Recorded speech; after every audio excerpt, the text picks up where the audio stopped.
तो जो बच्चे सेलेक्ट हुए ना उनके मुंह पे, और जो नहीं रह गए कुछ नंबरों से उन दोनों के मुंह पे तमाचा है कि वो सोचें कि ये बंदा हम दोनों की कट ऑफ बढ़ाने के लिए जिम्मेदार है।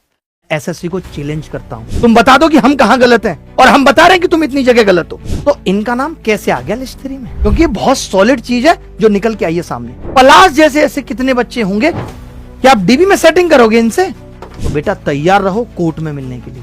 कितने बच्चों के सपने तूने मार दिए। तो हम सारे प्रूफ के साथ जाएंगे। क्या ये रिजल्ट में स्कैम नहीं है कि मैं लिस्ट 3 में आ गया हूं, मैंने खुद ही कट ऑफ बढ़ा दी, जबकि मैं किसी भी पोस्ट के लिए एलिजिबल नहीं हूं। अब ये भाई चाहे तो ये अभी मेंस की भी कट ऑफ बढ़ा सकते हैं नहीं? बताइए, अगर ये मेंस देंगे, पोस्ट इनको कोई मिलनी नहीं है, लेकिन कट ऑफ तो बढ़ा सकते हैं ये। अब ये तो एक अकेला है पलाश भाई, आपको क्या लगता है ऐसे कितने बंदे होंगे? इसका हिसाब कौन देगा? मैं आपको इसका एक छोटा सा प्रूफ दिखाता हूं।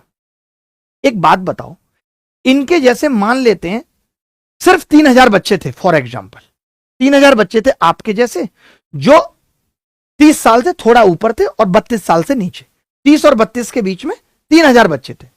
और वो तीनों के तीनों हजार बच्चे क्या करेंगे? वो किस पोस्ट के लिए भरेंगे? जीएसओ के लिए भरेंगे। तो या मैं 2500 मान लेता हूं, चलो आपके कहने पे, यानी 2500 ऐसे बच्चे हैं जो सिर्फ जीएसओ के लिए अवेलेबल हैं। यानी अगर उन्होंने जीएसओ क्वालिफाई भी कर लिया, मान लेते हैं उसमें से 1000 ने क्वालिफाई कर लिया, और वो लिस्ट 1 में अवेलेबल है 1000 बच्चे, तो आप मुझे बताइए क्या उनको लिस्ट 3 में होना चाहिए था?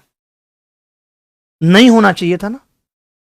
जिन बच्चों ने लिस्ट 1 की कट ऑफ क्वालिफाई कर ली, ये तो वो लोग थे जिन्होंने क्वालिफाई की नहीं है बेचारों ने, इनको डाल दिया लिस्ट 3 में। और ऐसे बच्चे जिन्होंने लिस्ट 1 की कट ऑफ क्वालिफाई कर ली, सिर्फ जीएसओ के लिए एलिजिबल है, वो तो लिस्ट 3 में नहीं होने चाहिए थे।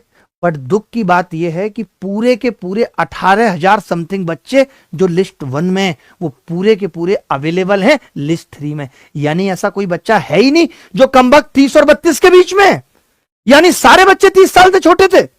आप मेरी बात को समझ पा रहे हैं नहीं? लिस्ट 3 में वो बच्चे हैं जो 30 साल से छोटे हैं, होना चाहिए था। लिस्ट 1 में वो बच्चे भी हैं जो 30 से छोटे हैं और 30 और 32 के बीच में भी हैं, लेकिन लिस्ट 1 के सारे बच्चे लिस्ट 3 में हैं। यानी list 1 is the subset of list 3। अब मैं आपको इसका प्रूफ दिखाता हूं। खोलिए जी एक्सेल, बंदा लगाया हुआ हमने एक्सेल पे, आप देखिए ये लिस्ट 3 है। लिस्ट 3 में कितने बच्चे सेलेक्ट हुए आप बता सकते हैं?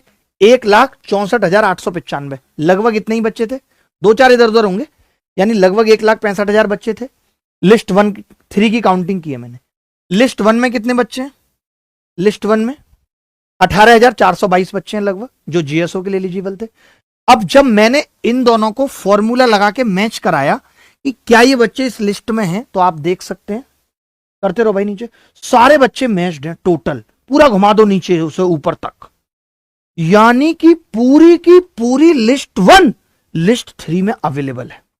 1-2 पे जहां अनमैच्ड लिख रहा है, नॉट मैच्ड, वो इसलिए लिख रहा है क्योंकि यहां रोल नंबर ही नहीं है, तो ये चिंता मत करना, यहां रोल नंबर नहीं है इसलिए नॉट मैच्ड आ रहा है। बट जहां जहां भी रोल नंबर है वो सारे के सारे मैच्ड हैं। आप चाहो तो 100, 200, 500 रोल नंबर खुद भी ट्राई कर लेना, पूरी की पूरी लिस्ट 1 लिस्ट 3 में अवेलेबल है। क्या ये रिजल्ट में स्कैम नहीं है?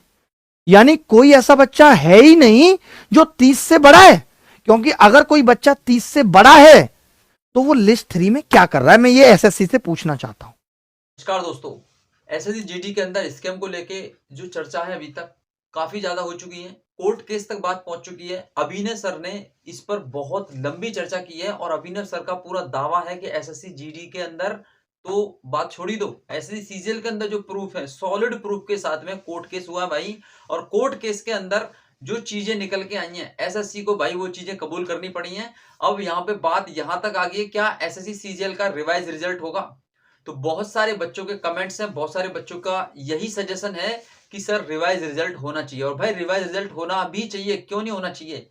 क्या कभी देखा आपने लगातार बच्चे सिलेक्शन ले रहे हैं, लगातार 50-60 बच्चों की स्ट्रेंथ है भाई, 84 नंबर, 85 नंबर, 86 नंबर, इस तरीके से लगातार कभी किसी एग्जाम को क्लियर करने के लिए आपने देखा है कि स्ट्रेंथ के साथ में बच्चे लगातार एक ही कमरे से 30-30 बच्चे सेलेक्ट हो गए हों?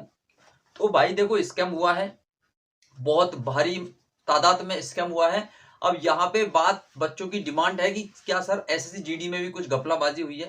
तो देखो एससीजीडी के लिए क्लू अभी आने बाकी हैं। एससीजीडी का भी कोई क्लू ऐसा नहीं आ रहा है जिससे कि ये चीज कहना थोड़ा आसान हो जाए। तो एसएससी के अंदर जो स्कैम है उस पर अभी कोई चर्चा ऐसी नहीं है, लेकिन एसएससी सीजीएल का पूरी तरीके से पर्दाफाश हुआ है और कोर्ट के अंदर अभिनय सर ने, जो अभिनय शर्मा मैथ वाले सर हैं, उन्होंने पूरी तरीके से एसएससी को भाई नंगा किया है।